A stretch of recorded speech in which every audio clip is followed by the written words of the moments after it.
Endelea. Jina langu naitwa Duncan Haemba kutoka NTV. Ningetaka kujua idadi kamili ya wafuasi ambao walinaswa jana na polisi na kuhusiana na vyombo vya habari. Kwa upande mmoja umesema viliwajibika, na kwa upande mwingine yaonekana ni kama there is attack against the media, specifically the Star newspaper. And don't you think that in itself is a danger to members of the Fourth Estate? And then the third question, the double protests Monday and Thursday, there are those who feel like it is going to do more harm than good. Maybe your take on that. Duncan, umeuliza maswali kadha, na kwamba tunaarifiwa kwamba zaidi wa Kenya wapatao zaidi ya 200 walinaswa kupelekwa korokoroni, na kando na waheshimiwa wakiongozwa na minority leader kwa Senate Justice Mazayo Stewart, na minority leader katika National Assembly Opiyo Wandayi. Kando na hawa viongozi, kunao wananchi wa kawaida ambao tunahimiza kwanza lazima wao pia, kwa sababu msukumo huu sio wa viongozi peke yao bali wa Kenya. This is a Kenyan affair. Swala la pili, na wale ambao wameadhirika, tunapata habari kwamba kijana William Abunga, let me just be accurate,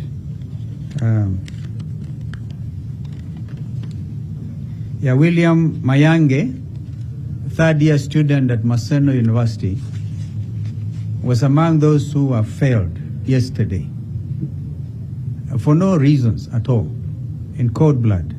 The excuse police wanapeana ni kwamba sijui alikuwa anataka kuvamia supermarket Maseno. This sounds familiar and unacceptable. Kama vile alivyosema ndugu Raila, stories kama hizi ni za miaka ya kale. We don't expect these stories under modern constitution 2010. Swala lako la pili na la tatu ni juu ya wananchi kususia. Kususia sio kufanya action against the media. Tuheshimu sana media, na ndio katika paragraph ya kutangulia aliyosoma Mheshimiwa Raila alitoa furaha yetu, shukrani kwa media because you are part of this struggle.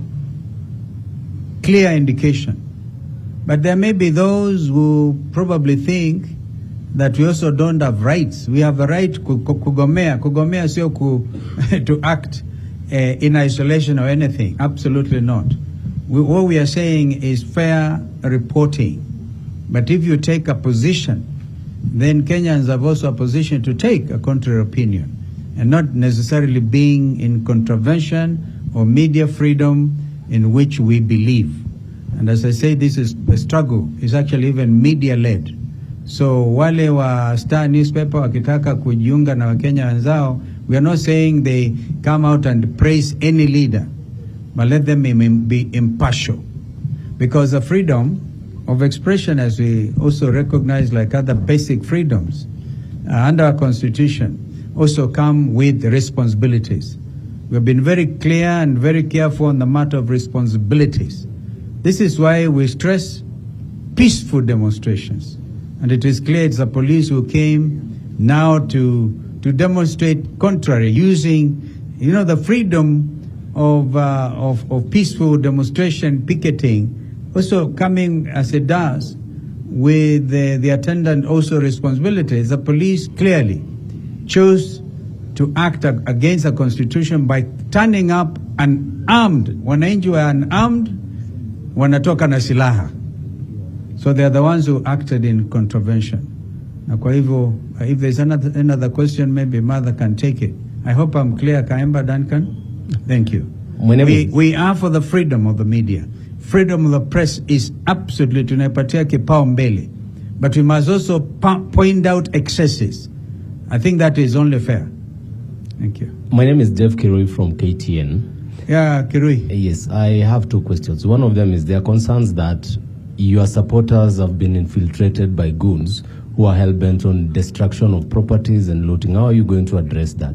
And then there is also the issue about the intention of the demonstration. One of the reason that was given was that we were going to march to State House. That did not happen on Monday yesterday. Is that still the intention next week, Monday and Thursday? Kirui, I think we'll ask Mother to deal with that question. Yeah, tafadhali. Ama maybe any of my friends, Kioni, Mother, Kioni, Umalwa. Thank you. Yeah.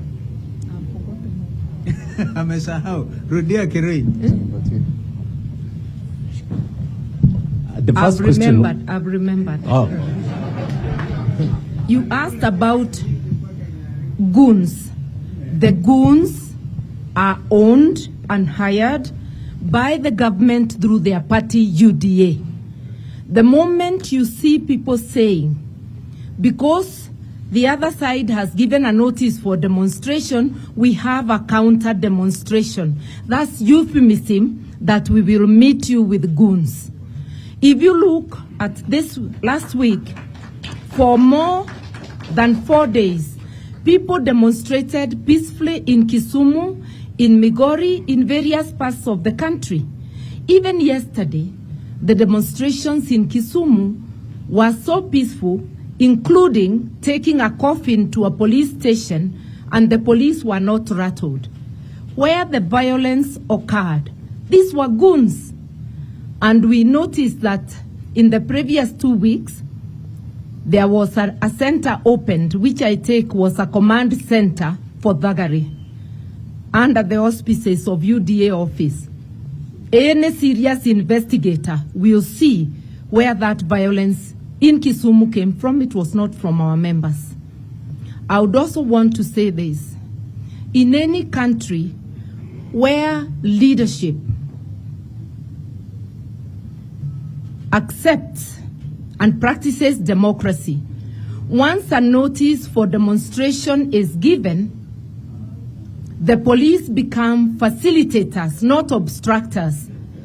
And in any period in this country, even before the passage of 2010 Constitution, I do recall times in government, demonstrators were escorted on horseback. No looting, no violence. Violence occurs where police go out on instructions to meet demonstrators with the use of unnecessary force. And that is what has happened.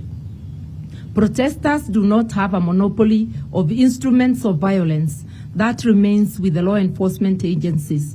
That's why we are commending the many police officers who showed restraint, but cautioning the ones who deliberately broke the law that we shall deal with them in accordance with the law.